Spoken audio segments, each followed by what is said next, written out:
Hello, everyone. Good morning. Welcome to another session of Juan's Pensieve. This week we have a very special guest.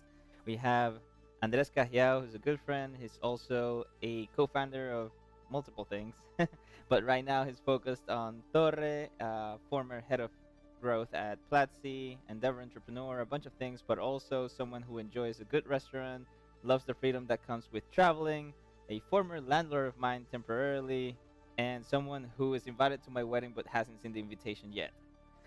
And this week I don't have many announcements, but I'll just make a quick one that deserves a shout out. We have a new volunteer who's helping out with some of the Once Pensive social media stuff and will be more involved moving forward. So shout out to Mapa.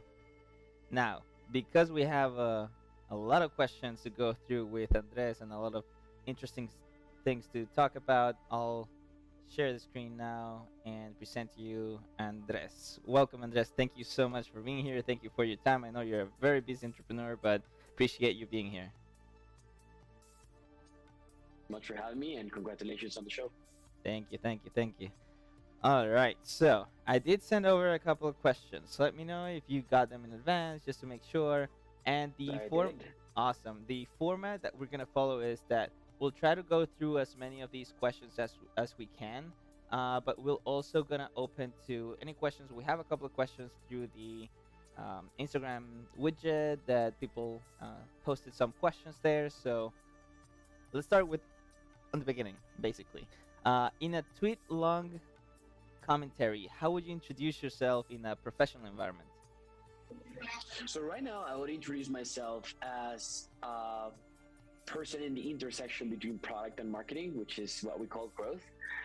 I've been an entrepreneur multiple times, and I work right now on developing a solution to help people accelerate their professional careers by matching them with an elite team of expert coaches, technical coaches, executive coaches, and recruiters that help them find fulfilling professional opportunities through this accelerator process. So that would be my tweet today. If I was forced to.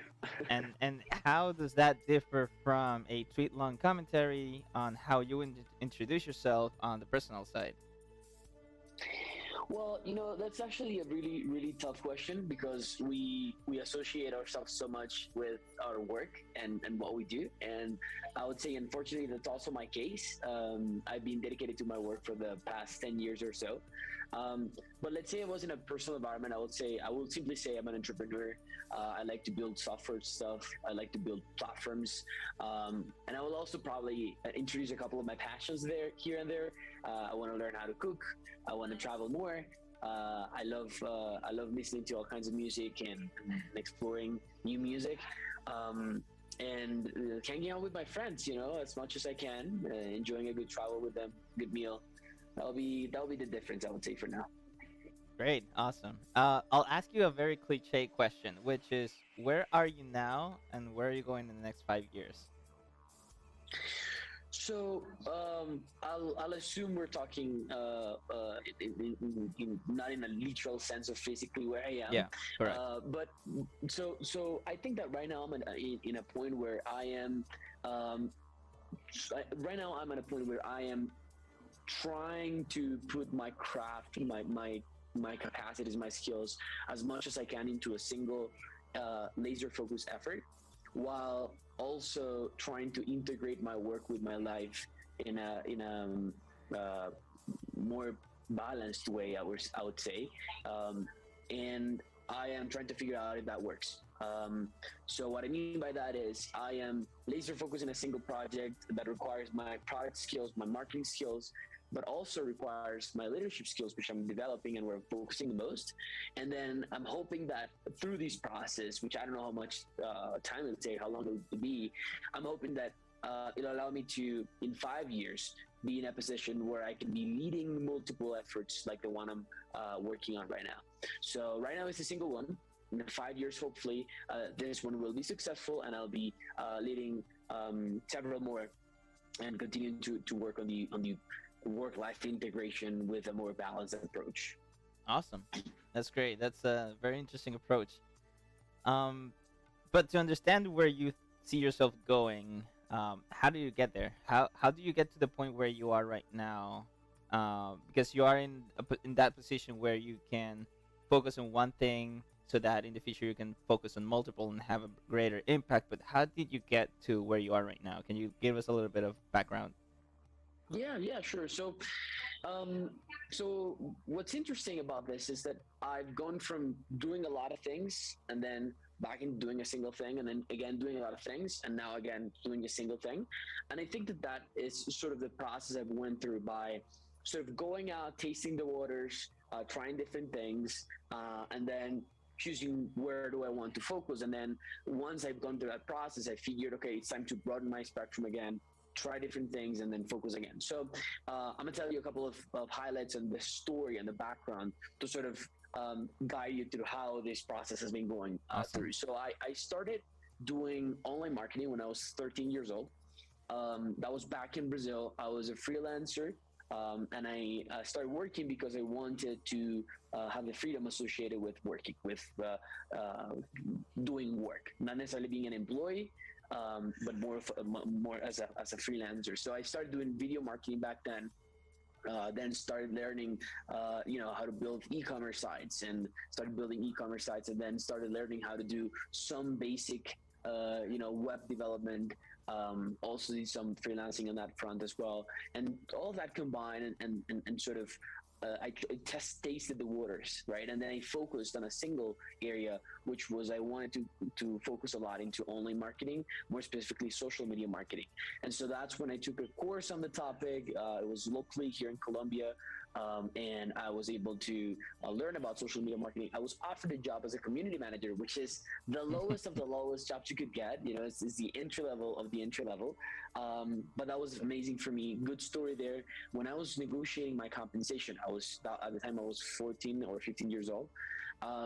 In my mind, all I wanted was, to have a minimum salary, what we will call here in Colombia, right? Which is the minimum you can get. And so the CEO of that company started telling me, we have a tight budget. We're a company that's just getting started.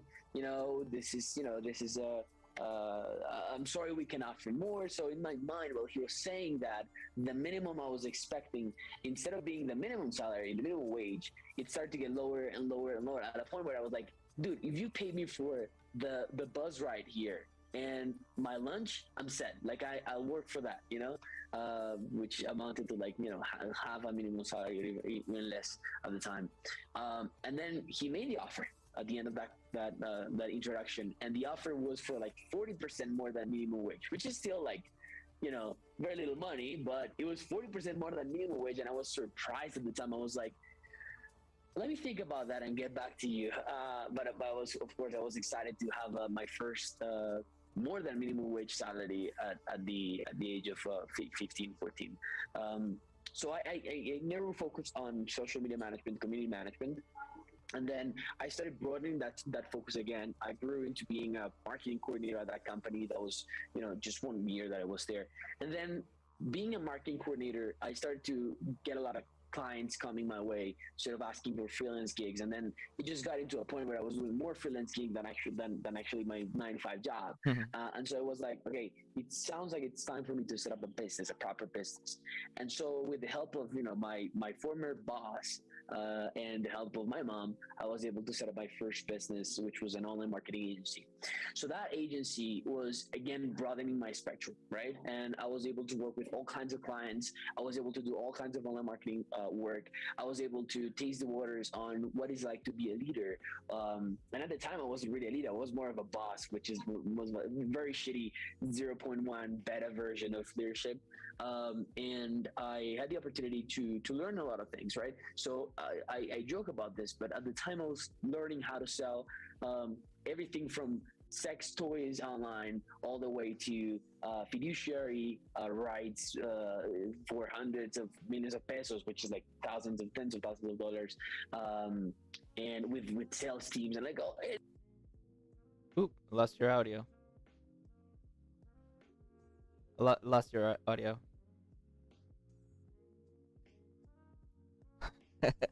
The problem with wireless technology.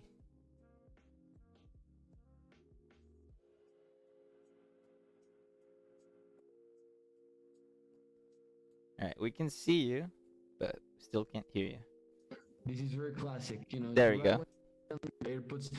One thing I hate about AirPods is that I am on a call and whatever happens on my phone, they decide to go to the phone. And I'm like, no, dude, Oh, you're on a computer.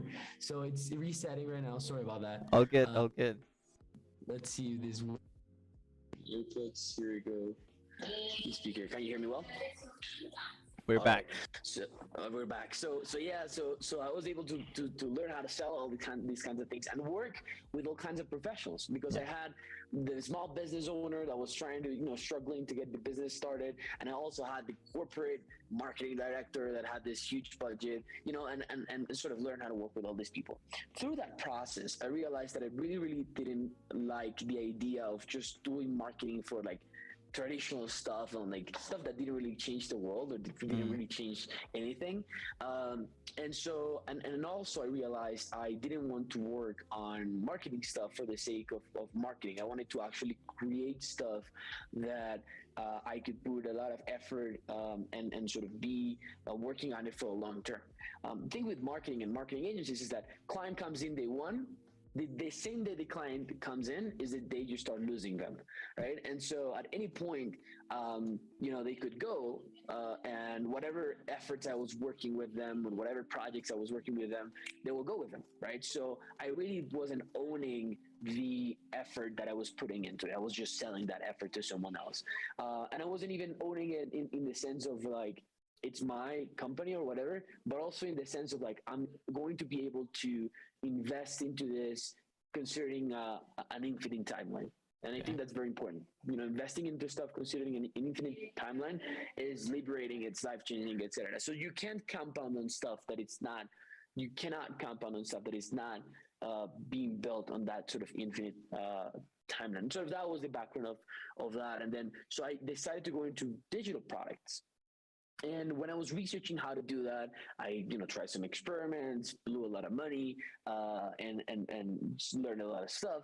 I was fortunate enough to be introduced to Alexander Torre, which is now he became my new boss. He offered me a position. I was an entrepreneur there. He offered me a position as a consultant at his company, and that consulting gig turned out into us working together into bringing Torre into the world, which is a company I'm a co-founder, and I was the chief growth officer for several years, and sort of helped grow from 0 to more than 1 million users and so on.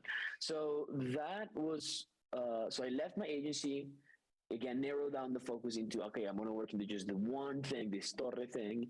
And I did that for 3.5 years or so. And at that point, I decided, maybe it's time for me to try something else. I continued to be an advisor to the company, and I decided to leave the company and try my luck, right? And trying my luck, I again experimented with a few projects of my own, blew a lot of money again, and then I was contacted, or rather I was offered a position to work with Platzi. Platzi is the largest ed tech company in the Hispanic market, and they needed a head of growth, right? So I came in, I became their head of growth. I led a team of 30 plus people, and multi-million-dollar budget, etc. And that was part of my exploration phase throughout the last year, which resulted in me learning that I had so many gaps in management and so many gaps in leadership. And so that opportunity didn't work out for me. And we ended up parting ways amicably, of course, which is interesting, which is fun, like when Freddie Vega, he's the CEO of the company. He was my direct boss. He said, you know what, this is not working out. At that point, he was going to fire me the way that he fires almost all of their employees, which is a traditional, hard thing about doing hard things and all this, leadership bullshit, to be honest, on how to fire people. Makes sense for the majority of people, but so what essentially he was going to do is what he was going to say, like, you work until today, lift your hands off the keyboard, we're set. That's sort of the traditional way that management books say. And I was like, I know what you're doing. You're not going to do this with me. You're going to sit down with me and you're going to explain to me why do you think this isn't working, so that I can learn from that and I can move on. It's fine. I'm not going to make a scandal out of this. I'm not going to hate you. I understand, but we need to talk like grown-ups. Like you can't just fire me like this. So we came to an agreement, and he took that sort of risk, which is really a risk. I acknowledge that as a leader for you. When you're firing someone, to Yeah. tell them the reasons why or to explain to them, it's a huge risk. So he took that, and he taught me a couple of lessons, or at least showed me a perspective that I didn't have on my management and leadership skill.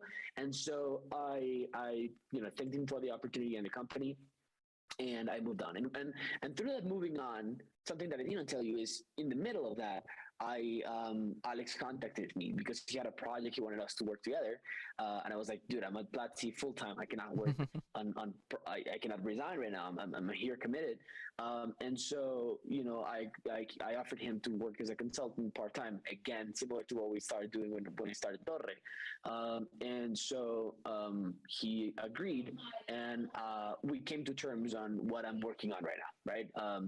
So I explored, I tried different things, and I decided, okay, this is the kind of thing that I want to do. And the kind of thing that I want to do, which is what I'm working on right now, is again focusing again after that exploration stage on building a product that is very human, to be honest, and it's very and it scales things that are typically hard to scale, and sort of uh, generates the kind of human connections that I wish that we all were able to generate in a quick fashion. And these connections that I'm talking about are connections that have a purpose. The objective that we have when we team up with our candidates at Torre Access, which is the product I'm working on, is that we want to accelerate their career and find the next best remote job for them. And but it's sometimes it's a long process. Sometimes it's a couple of weeks. Sometimes it's 3 months, right? And we go with them through that journey, and we create relationships through that process. And what I like the most about it is that people get not only the technical advice, not only the resume advice, but also the executive coaching Mm. and the tools that they need to go and be successful at the job. When they get a job, we continue working with them, coaching them for a couple of weeks so that they can get onboarded. Because when you get onboarded, that's the time when risks are higher, Yeah. because you're going to have a cultural shock, you're going to have skills gaps, you're going to have all kinds of things that we support our candidates through that process by coaching them on how to deal with those things.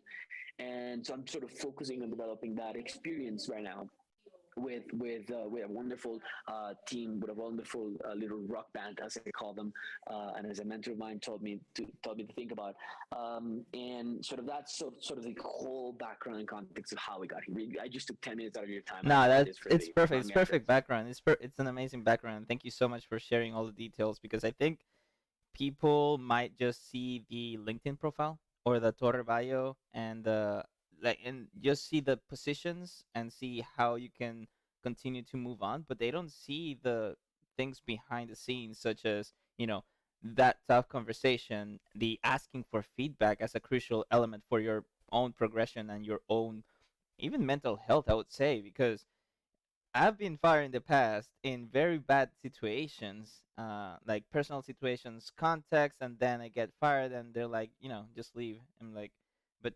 any explanation, that sucks, and it gets to you, and that actually snowballs into a higher imposter syndrome in some cases, and there are so many things that come with that. But then when you actually ask and they give you feedback, and that there's that sort of rapport with people that you work with, that's a very very valuable lesson I think people can take from this live stream. That is just the importance of feedback, the importance of rapport with the people that you work with, and then get to see how your leader's perspective is, or what your leader's perspective is on your own skill set, whether it's uh, technical skill set or leadership skill set, and that's very valuable. So thank you so much for sharing. And that actually relates a lot to the following series of questions. So getting into career advice in general for people that want to get into, that intersection between product and marketing, which is growth, as you call it. What's growth as a career path and or role in an organization for you? So within an organization, what's the role of people that work in growth?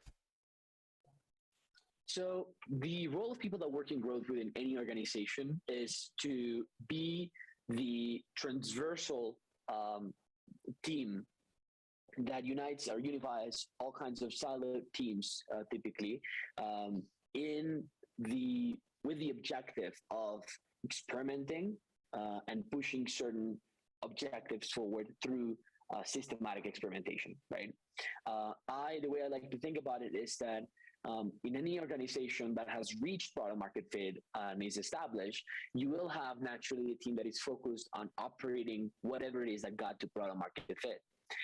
But you will also want to have a team that is focused on extending that product market fit and innovating on that product market fit. So when we talk about product market fit, we really are talking about business model and having that business model be a good match with whatever it is that the market is demanding and whatever channels are available to acquire those users and whatever monetization models are fit for all these conditions. So when you're experimenting on this and you reach that product market fit, there may be a place for you to within those four components, product market, channel, and model, there may be a place for you to experiment with a new monetization model, right? The way that, for example, in the video game industry, we used to have, you buy the license of the video game, you put the CD on your console and you play, right? Or you download the game on your Steam and you play and that's it. And now we experiment with a new monetization model where actually you get the game for free, but you can pay for skins or you can pay for downloadable content and so on. And so you always want to have the team that is protecting that core product market fit and is making it operate optimally and reduce the costs and increase the margins and sort of work on that optimization process. You want to have that team that is scaling that product market fit, that is expanding on whatever that product market fit is. And then you want to have the team that is trying to find new places where product market fit can be achieved. So the growth team is this transversal team that is trying to expand the product market fit through experimentation and is trying to find new product market fits through experimentation systematically. And sometimes in some organizations, the growth teams, because of the nature of how they are structured, they are a mix of product and marketing. They end up, the leaders of growth of companies end up also being the leaders of marketing, which is not necessarily a good idea, but sometimes that happens. And sometimes the leaders of growth are actually more product oriented and they're very, very product oriented and they don't touch anything marketing related. But in reality, I think that the appropriate balance is having the operation of the product market fit on one hand, and then having the expansion and experimentation of new product market fits on the other hand, and growth will be that second hand. And I would say the philosophy or the mentality of experimenting through systematic experimentation is something that you want to be able to use all across your organization, even on operations team, even on teams that are focused on scaling. But you definitely need to use that on the growth efforts that you do. Awesome. And I think you touched on a very important thing, which is, teams working in growth, they touch on different buckets, different silos. So typically, would you agree that typically people working in growth related roles have higher seniority in general or more experience than necessarily people working in these silos? The way that I like to think about there's two realities here. Number one, if you're going to be the marketing manager for, let's say, a consumer brand that has been established forever, you're basically going to be handed out a handbook on how to do things. Yeah. Whether it is through college or it is through a master's degree or it is on the onboarding of the company, you are being told exactly what to do and how to do it. And if you do well, you may grow into being the director or the VP or whatever it is, and that's a whole different story. The compensation ranges that I am seeing for product managers, for growth managers, for people that are working with at startups, again, not companies that have validated product market fit yet, or that they have validated and in the process of scaling it, are way higher than the compensations rates that you see at traditional companies, the traditional marketing manager, the traditional marketing director, and so on. And the reason why I think this is because when you're the growth manager or even the marketing manager of a startup, you're not given that handbook. You have to go and figure that out in most instances. And so the more things that you have that are variables that you don't control, that you don't know about, and more things that you have to figure out, I think that the more value you're going to be adding to the company and society overall, and I think the more money potentially you're going to be making.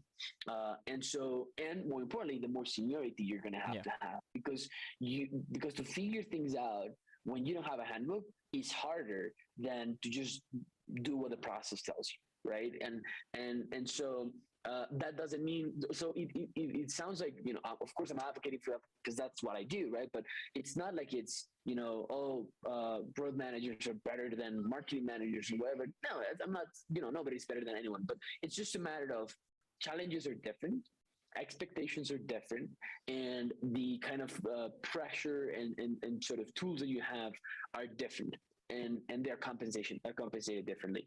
The way that I see growth managers, when someone asks me, what is a growth manager? Who is a growth manager? What is the role of a growth manager? I like to say that the ideal growth manager, and I'm not even that, I'm in the process of becoming that, but the ideal growth manager is someone that is a product manager that graduates into growth. Okay. He graduates or she graduates into that because you need to understand about how to build products that people love, how to develop those products and all those things that a product manager does. But you also need to have a full understanding of all the other pieces of what makes a product, a business model succeed, channels, acquisition channels, monetization models, and markets, and how to navigate all those things. And finally, of course, you need to be a good leader. So, I think it's a tough cookie with a lot of things you need to do. What are the top 3 characteristics that a growth professional must have? I think the first one is being extremely curious, really, really wanting to learn new things and understand how things work and where things go.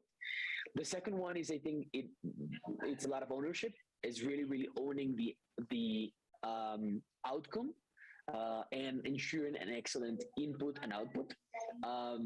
And sort of excellence, I would say, in that sense. And then the third one, I would say, is being able to pick up the different technical skills that are required for experimenting on these 4 parts quickly. I had to learn how to read financial statements and how to read very complicated P&Ls and how to navigate through them and understand where the problems were and being able to see that. I'm not a numbers guy, but I had to do that, right? Because it was important for me to be able to work with the C-level of a company or to be able to strategize long-term with other areas of the company. So I'll say those are the 3 main ones. Awesome, thank you. We have a shout out here on the chat. Andres Bello says, "Hi guys, really nice to have Andres here. I just saw him at Bogo Week." Hey, thanks so much, Andres. Thank you for being here. You just touched on something very crucial, which is the hard or technical skills.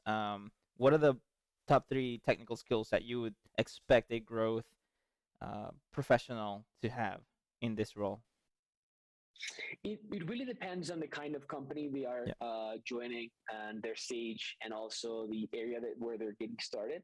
Because let me give you an example. 15 days ago, I helped a candidate that went through Torre access through the program that we do get a position as a growth analyst at a company that does ride sharing and that is very large.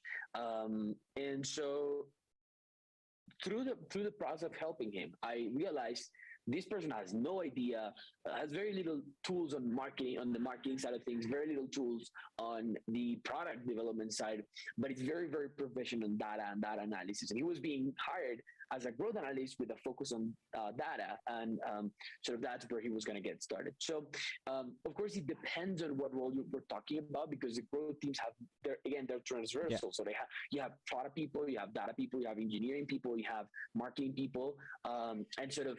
And when you want to think about the leader of all these areas, well, the leader needs to have certain proficiency in all these areas. The leader needs to be able to lead software development processes, of course, with a companion of technical leads and so on, but needs to understand how that process goes about, but also needs to understand how Facebook ad campaigns are set up, and also needs to understand how data is analyzed and that data is processed and data is presented, so that business decisions can be made. So I think top 3 skills will be number 1. I would say that product management, whatever product management is. Number 2 is marketing management, and number 3, I would say, is business intelligence, data analysis, and so on. I would say those are the three main ones. And if you want to be a leader, then add leadership on top of that.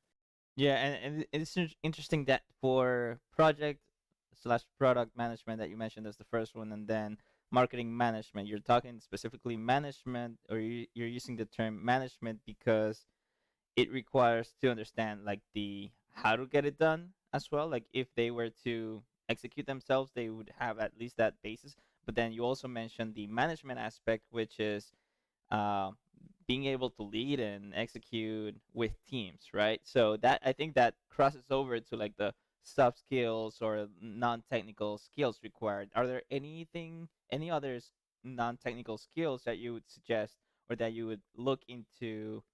You would look at for a growth professional.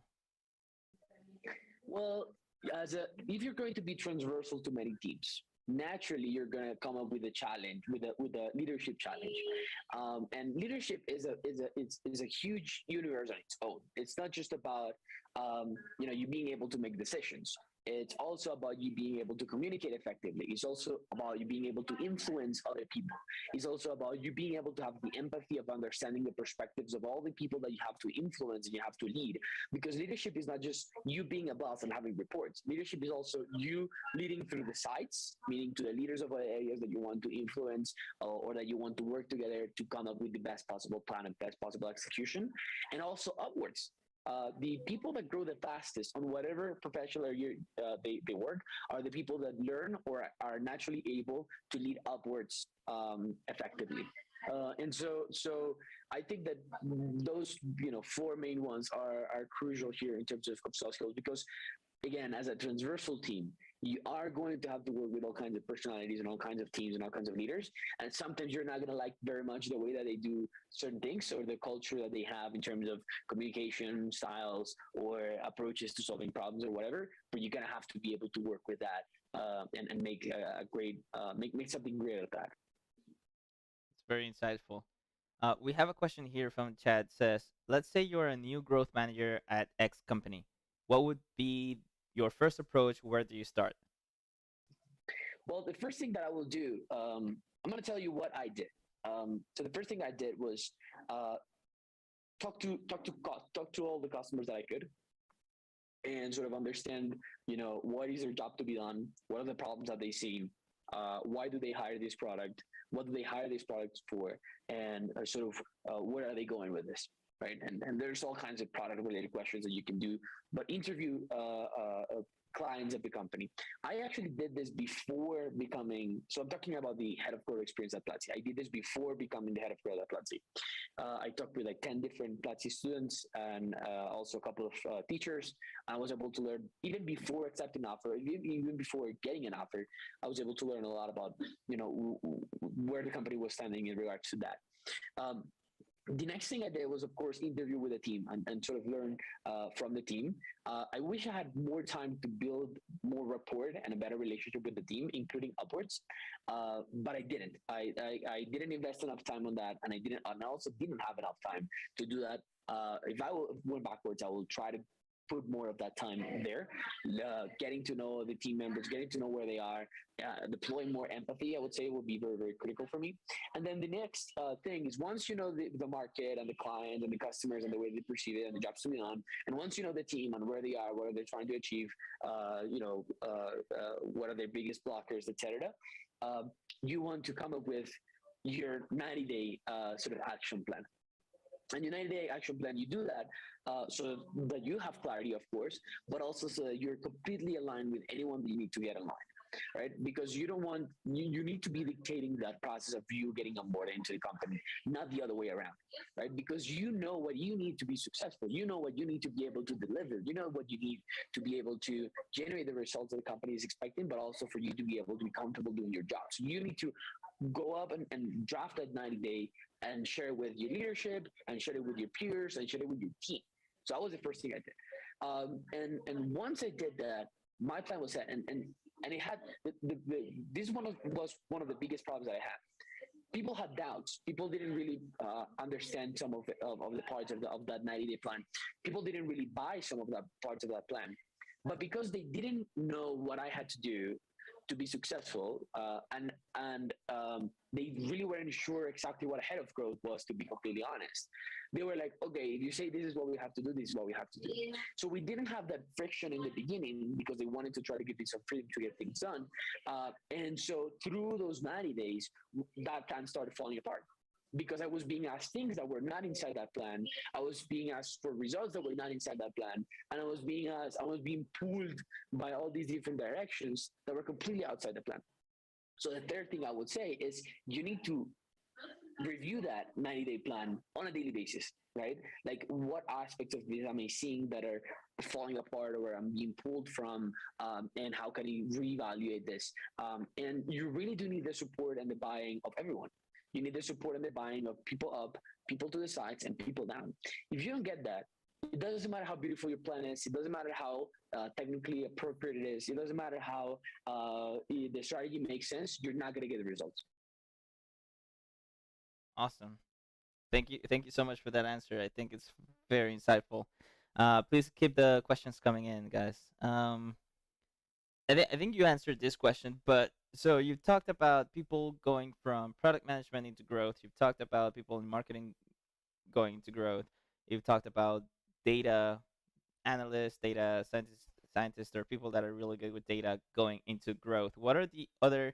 Have you found any other common career paths that people have taken into and yeah, that they've taken and led them into career roles? Maybe people that you've met in the past or anyone that you know. Yeah, so I would say that the people that become the best people at growth that I know were at some point software engineers, and they then became product managers, and they then became growth managers. And this is the top echelon of growth managers I know from Silicon Valley. Now, of course, that doesn't mean that the rest of us who are not software developers, I am not a software developer, we cannot add value and we cannot be valued and valuable in a given context. I have seen people coming, of course, from marketing. I have people coming from data, as you mentioned. I have seen people coming even from operations.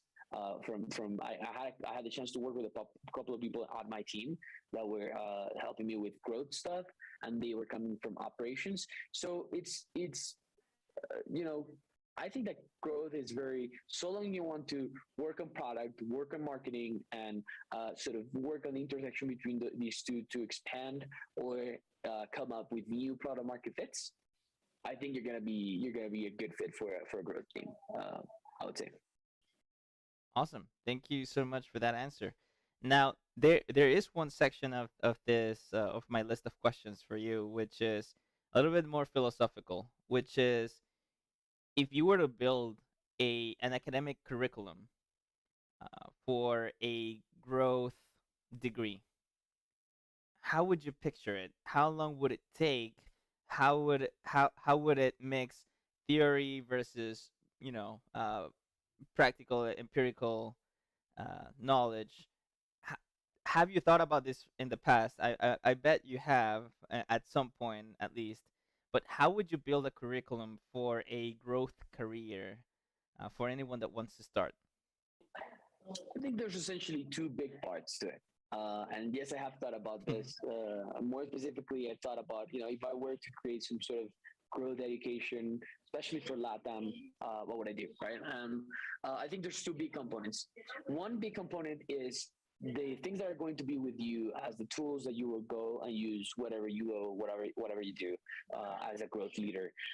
And the other part of that are the tools that are very specific and very oriented to specifically the challenge you're trying to solve. Because you're going to have all kinds of companies with all kinds of products, right? You can have digital products, you can have a mix of physical and digital interactions, the way that Uber does it, for example, or WeWork, or all these other delivery apps and stuff like that. You can have products that are startups that are very, very involved with physical stuff, with objects, And so the technical skills that are required for you to be able to experiment and develop products and take those products to market are going to be very different depending on the kind of company that you are, the kind of product that you're working on, and stuff like that. So I would say that I will try to give a very solid base on the one-on-ones that you absolutely need to have. Read a P&L, hire, fire people, manage people, lead people, influence people, uh, the um, the very basics on what are the components of a business model, right? How do you develop a product? How do you develop a marketing campaign? How do you understand the problems that customers have? How do you build and understand the segments of your customers based on their job to be done? And what are the kinds of monetization models that you could use, and how can you innovate there as well? And finally, what are the channels that you can use to acquire your customers? But then that will be the basic tools that I think you will need regardless of where you go. But then you will have the other side where, depending on the kind of company that you're going to join, the kind of project you want to do, you're going to specialize on. And these are technical skills that they are evolving so quickly that, to be honest, I wouldn't design a curriculum based on technical requirements of the market today. I would actually design a curriculum that allows the students to allocate certain time and have certain tools to read the market, understand what the market needs, and learn those things quickly. And sort of the curriculum would be this sort of liquid thing that, okay, I know that I'm going to invest 6 months learning whatever technical skills the market is demanding at the time that I'm going to be learning those skills, right? And that at the end of those 6 months, I am going to be working on a job that requires those skills. And 1 year later, I want to move onto something else. I will go back, takes more three more months or 4 more months of whatever it is technically that is being demanded at that time, and then going and working on that, right? Um, it just moves so fast, man. I mean, Yeah. and you go and see whatever charts you want to see in the way that we are evolving as a species and the way that professions are evolving and skills are evolving. And it's just amazing to know that we're growing so fast on that front as well. So it needs to stay liquid, and it needs to be this constant learning and doing, learning and doing, learning and doing. It can't be, I'm going to learn for 12 years and then I'm going to do for 30 years. No, that it just doesn't work that way, at least on growth, at least on the corner of the world that I work in. I think you touched on a particular concept that I've thought about as well, which is being liquid. And I think I particularly thought of that because I like Bruce Lee, and he talked a lot about be water, my friend, adapt. And I think that very much matches with the growth role in general is ever, e- it's always changing because of all the different things you need to do to make a company grow. And it really depends on on your company, on your business, on your product or service, on your market, on your audience, on the jobs to be done. So it's very interesting. We have a question here which is very specific. What is Andres or Juan, which marketing tools do you use as a growth specialist? What would be your go-to stack if you were to define one, Andres? I would like to hear yours first. Probably Well, your go-to. mine's gonna be very different because I focus a lot on organic growth, and it's a lot of SEO related growth. So I use a lot Ahrefs, Screaming Frog. I use Google Data Studio a lot. I use, sadly, Google Analytics. I use Amplitude and any project management software or platform that feels right. And right now, because I'm working at an agency, it all of these differ by client, but those I would say are the main ones. And the reason why I focus on those is because I don't necessarily talk to clients, but I do learn a lot from what their users need based on their search. So I focus a lot on user behavior, user demand, online demand, and those are sort of the tools that I use to analyze that behavior. What about you, Andres? So similar to you, tools they differ so much depending on whatever it is that I'm doing. I don't necessarily, I've used all kinds of tools, and I'm used to learning new tools very very quickly. Um, uh, when I was chief credit officer, I was leading product teams, and I had to be able to work with. Back then, it was Sketch, and then we moved into Figma, Mhm. and I had to be able to work with. Um, we had a lot of reports. We had a lot of user research reports, but then also I need to be able to sort of work with the engineers on their GitHub and stuff like that, and also all kinds of analytics tools. I had to be able to run my SQL queries and work with either Metabase or some Python Jupyter notebooks that we had. Not like I was writing the Python code, but I had to modify it to sort Yeah. of get to the data that I needed. Um, and right now, to be completely honest, I don't necessarily get too hands on because that's what I have a team for. Mhm. I don't necessarily get into the tool into too much detail nowadays, and especially with the kind of product that I'm developing right now, it's not so much Figma, it's not so much lines of code. Um, but definitely it constantly varies. It constantly varies so much. When I was doing marketing, I was also on SEO Rush, and I was sorry, SEM Rush, and I was also a lot in HubSpot, and I was also a lot on all these email marketing tools and paid advertising tools and stuff like that. But I think that what I figured is that you can learn all kinds of tools very quickly, and you can learn all kinds of even frameworks, not necessarily software languages, but at least frameworks, development frameworks relatively quickly. It's the fundamentals that are the hardest Yeah. and that are the most important. The rest you can stay liquid, as we said. Yeah, I think one thing that I've learned, particularly working at an agency for the first time in my life, and it's gonna be a year working there in May, is that a lot of these tools real are very similar to each other. There's like a very short education curve or learning curve to them. Um, they're so similar to each other. And then it's more about learning the fundamentals. What type of tools do you need? Do you need a tool for reporting? Okay, then you have all of these, and they work differently, but get you the same result. Do you need a project management tool? You can go from spreadsheets to Notion to Airtable, whatever. And then what do you want to do? Do you want to, I don't know, do user research? Like depending on the type of tasks that you want to do, there's so many options. You just need to know the exact objective of what you want to do, and then just use the tool that will get you the solution the quickest. If you get into the nitty gritty of, oh, I have to use Notion because that's what's the trend, or I have to use Webflow because that's the trend, but then it distracts you from the real objective, then you're losing your time, and and on that side.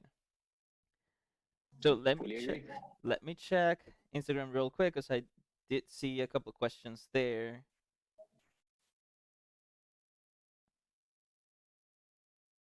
Uh, Am I on the right account? Yes.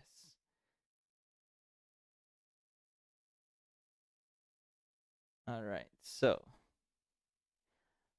what's the best hub of resources? Any courses or blog? And then I actually have a follow up to that question regarding learning. But do you have any particular learning centers or hubs or uh, newsletters or whatever that you particularly like to use to refresh your knowledge or learn more things? Um, I'm subscribed to a lot of. I get because I'm subscribed to so much stuff, man. It just comes to me naturally, right? Like whether it is through Twitter, I follow all these kinds of growth people from Silicon Valley and investors and VCs and whatnot. I think it just naturally boils into me. I'll open Twitter and I'll see a great thread on product, or I'll open my email and there's this guy called Lenny. He's a product guy, and he has this paid newsletter. I don't I think it's just so fragmented that I can't tell you there's this one thing. Now, in terms of like newsletters and Twitter threads and where I get this sort of information. Now, for the fundamentals though, my religion, my God, my religion is Reforge. Like they have built a tremendous platform, and shout out to them because not only do they have a great platform for educational content that is very well structured and it just teach you right at your pace, little things that matter, like I don't have to watch a fucking 30-minute video that is just a bunch of slides. I can just read what is on the video, and that'll take me 10 minutes to read it, right? So, and I'll be able to read again whatever it is that I didn't understand, and so on. That's just my style of learning. So I just love the way that they build the product. I haven't bought the subscription for this year though. I have other priorities. It just expired on February 15th. Oh, But I think April will be on. It's not a cheap subscription, man. It's $2,000. So I'm really budgeting for that one. But yeah, I had it for 2 years and I loved it. And then not only they have a great educational content, but also they have all kinds of forums and all kinds of places where people go and ask questions and get answered by top growth people from Silicon Valley. And so very oftentimes, the questions that you have, they're already asked there, so you can see what they replied. You don't even have to wait for a reply for a couple of days because it's already there. So I think for growth is just a great hub of UX research stuff. They have product stuff, they have management stuff, they have leadership stuff, they have marketing stuff, they have growth fundamentals, growth advanced fundamentals. I've checked all those out, and it just makes a lot of sense. And I would really recommend I think it's $2,000 subscription. You know, highly recommend it. yeah. Actually, the agency I work with, Graphite, invested in their recent $60 million Series B round. So I'm quite excited to, Nice. at like a fourth degree extent, I'm kind of related to Reforge, but I'm definitely looking forward to see if I can get some access to the content. Well, Definitely, that's definitely awesome. worth it. We have a question here. Do you remember your first growth hack idea that worked and the one that didn't? If possible, could you dig a little bit into it? I cut you off for a second, Juan. Do I Oh, have what? Sorry. okay. So there's a question from the chat that says, "Do you remember your first growth hack idea that worked?" Uh, Growth hack idea that worked. Uh, there's many things that have worked at a small scale. I mean, here's the thing. People confuse growth with and growth hacking with I'm gonna go to LinkedIn and install this extension to spam 1,000 people into buying my digital course, right? And I'm gonna make $1,000 out of that. That's not growth hacking. That's you spamming people, and that's you executing on one tactic, and that's it. Like that's just one tactic. Like growth hackers and growth managers. I don't like the hacking word even, but growth managers. We don't do silver bullets. We don't do tactics, right? So I wouldn't necessarily like to answer that question in the sense that it's an evolution. Like you experiment, like you try something, and whether it works or not, you learn from it, and then you move on, and then you try something else, and you learn from it. So I've had a lot of hypotheses that have been validated. If you want to see that, I've had a lot of those that have been validated. I have 10 times or 100 times more that have not been validated and never worked. But I do not remember the first one, the first hypothesis that worked. To be completely honest, I remember the one that generated the most results for my business. Unfortunately, I cannot tell you what that was and how it did that, because it's part of the success that we've had, and unfortunately, we do have competitors that are on the lookout. But I will say that we have being able to validate. And the thing is, you don't really care what worked for me Yeah, because you're not doing what I'm doing, exactly. right?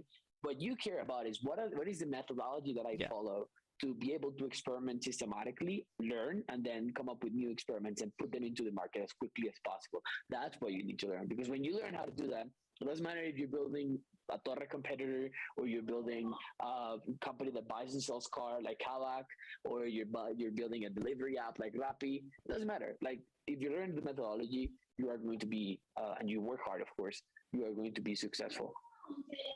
Awesome. So we have a little bit over 2.5 minutes left. So I wanna give you the microphone to just give one last advice for people that are interested in career growth. Careers in growth that might not necessarily know what growth is. So do you have any particular advice on that side? Um, Any particular, I would say read a lot of books. And the reason why I say this is because I was hesitant about this. I really started reading books 4 years ago, and it absolutely changed my life because I was the kind of guy that was like, no, the kind of knowledge that I need is not in books, and reading books is slow and it's painful and da da da. But it's just like going to the gym and doing reps. Like you have to do it. Like it's the way that you grow. So and read books on fundamentals. Like it's like the books that I like the most are the books that are like fundamentals that have been proven over time. And it's like, this just makes sense, right? Like they taken the test of time and they continue to work and they make a lot of sense. The books that I like the least, but that I still read or I still consult on this are the very tactical books or the most modern books that, 9 out of 10 times 80% of the content is just going to be author repeating himself, or author explaining in very detail a concept that I already understood from the page one. So those I don't like that much, but I do read them because I do not want to miss on any important details or miss on any important perspective that I may not have. So it's kind of boring to sit down through 4, 5, 6, 8 hours of like someone repeating themselves. But I do have that little fear of like missing out, or more importantly, I want to make sure I don't miss on anything. So number one priority is read a lot of books. Make sure the books that you read are first and foremost the fundamentals, the principles of how to do the things that you do. Right, I'm reading a book on systems engineering, and I'm reading a book on leading engineering teams, and I'm reading a book on the fundamentals of leadership and stuff like that. So it's those are the kind of books that I love the most and that I would recommend you make the effort of reading. And then, of course, indulge a little bit into the more modern, sort of more here is the quick way to succeed kind of books that are out there as well. All right. So, thank you so much, Andres. Thank you so much for this hour of your time. Appreciate it. I think everyone appreciates all the super valuable insights and background that you've shared. I will ping you regarding that reading list, that list of books that you recommend. So I have to do that as well. Without anything else to say, thank you so much for being here. Appreciate your time and talk to you soon, man. Thank you so much for being here. Thank you, man. And thank you, everyone, for listening. Bye Have a bye. good one, man.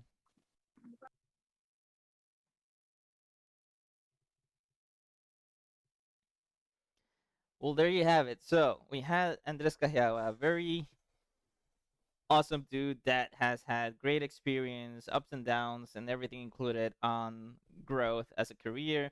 He's worked in multiple areas within product, within marketing, different level of startups, different stages, his own companies, advisor, a lot of things, and he has a lot of very valuable uh, lessons here. So what I'll do as next steps from this fireside chat is that I'll do my best to clip different moments of this interaction, of this interview, of this fireside chat.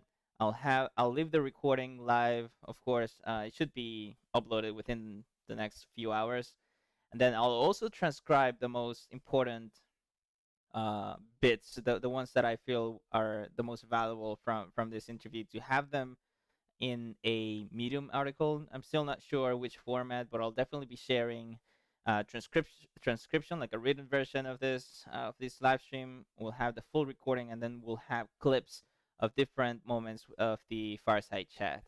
Thank you so much for everyone who watched, everyone who asked questions on the chat, on Instagram, different areas. And until next week, goodbye.